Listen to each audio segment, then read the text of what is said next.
Paano kung hingin ng Diyos ang pinakamahalaga sa iyo? Susunod ka ba? Kahit hindi mo maintindihan?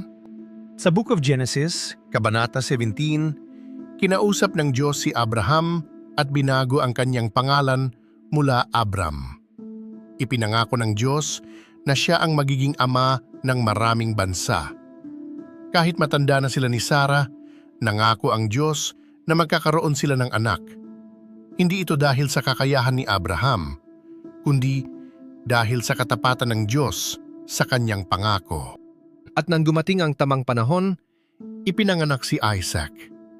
Ang imposible ay naging posible. Ang pangako ng Diyos ay naging realidad.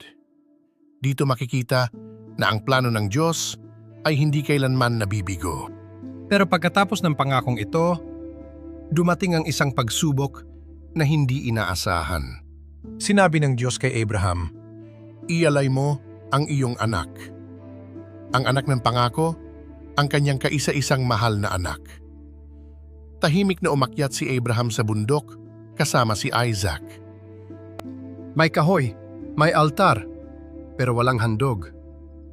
At tinanong ni Isaac, Ama, nasaan ang handog?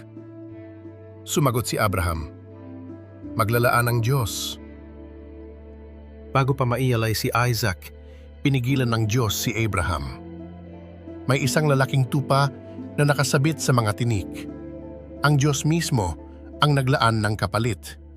Ang pangyayaring ito ay isang larawan ng darating na kaligtasan. Kung paanong naglaan ng Diyos ng kapalit para kay Isaac, balang araw maglalaan din siya ng tunay na handog para sa mundo, si Hesu Kristo. Hindi tayo ang magbabayad sa kasalanan. Ang Diyos mismo ang naglaan ng paraan. Kapag ang Diyos ang nangako, siya rin ang maglalaan.